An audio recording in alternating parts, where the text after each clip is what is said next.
மயூரி, வெள்ளிக்கிழமை மாப்பிள்ளை வீட்டாக்கள் உன்னை பார்க்க வரையணும். ரெடியாயிரு.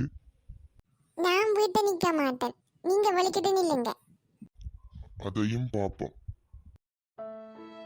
ஹலோ மயூரன். ஓ மயூரி, என்ன செய்யற? நான் உனக்கு அன்றைக்கு சொன்னான்ல, அப்பா மாப்பிள்ளை பாக்குறாரு, சரி வந்துட்டேன் சொன்னவர். அவ இந்த வெள்ளிக்கிழமை வரையணுமா? நீங்களுக்கு அப்பாவோட வந்து கதையன்.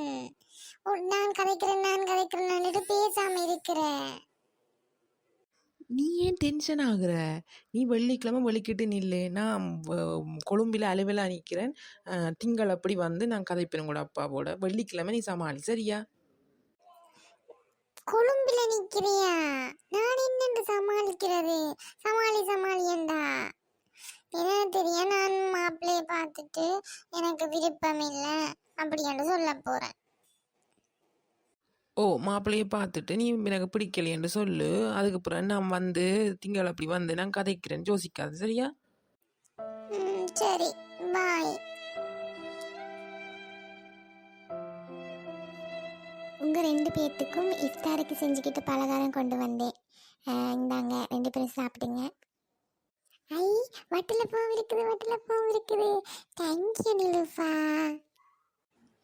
நிலு, இப்போ நாங்க வந்துட்டு வருஷம் தீபாவளிக்கெல்லாம் புது ட்ரெஸ் போடுவோம் தானே?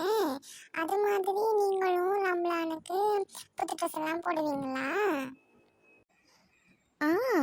எங்கள் வீட்டிலையும் மாமா அப்பா நாங்கள் எல்லாம் புது ட்ரெஸ் தான் போட்டுக்கிட்டோம். ஒரு நாளைக்கு நாங்கள் உங்கள் வீட்டுக்கு வரணும். வாங்க, கட்டாயம் வரணும், எல்லாரும் வரணும். நீங்கள் உமா அப்பாவும் கேட்டுகிட்டே இருந்தாங்க, அவங்க ஃப்ரெண்டு மாதிரி கூட்டிகிட்டு வாங்களே அப்படின்னு தான் சொல்லிட்டு இருந்தாங்க. நானும் வருவேன். இந்த கலக்கல் கண்ணாடி கண்மணி சாதிக்க பிறந்தவள். ஆனால் நான் ரொம்ப நாளாக சோர்ந்து போயிட்டேன். இந்த கண்ணாவும் என்னோட திறமைகளை வெளிக்கொணர்ந்து என்னை ஊக்குவிச்சா தானே நானும் சாதிக்க முடியும். இப்போ நான் வந்து இவரை ரொம்ப ஊக்குவிச்சிருந்தேன். நான் சுனிதா வில்லியம்ஸ் மாதிரி ஆஸ்ட்ரோனட் ஆகி இருப்பேன். என்னது? நீ அஸ்ட்ரோனட் ஆகிருப்ப? என்னால தான் நீ ஆகாம இருக்கிற. நீயே ஒரு நட்டுக்கலண்ட, நீ அதுக்குள்ள அஸ்ட்ரோனட். ஏண்டி என்னதான் சாதிக்க போறோன்னு ஒரு கிழமையா சொல்லிட்டே இருக்க. என்னத்த நீ சாதிக்கிற? கண்ணா, நீங்கள் இப்படியெல்லாம் நக்கல் அடிக்காதீங்க. ஒரு நாள் இந்த கண்மணி சாதிச்சு காட்டுவேன். அப்பேக்குள்ள இந்த பிஹைண்ட் வேர்ட்ஸ் கலாட்டா எல்லா சேனலும் என்ன இன்டர்வியூ எடுக்கும். அப்பேக்குள்ள என்னோட வெற்றிக்கு பின்னால் இருக்கிற ஆம்பளை நீங்கள் தானேன்னு நான் சொல்லத்தான் போகிறேங்கண்ணா.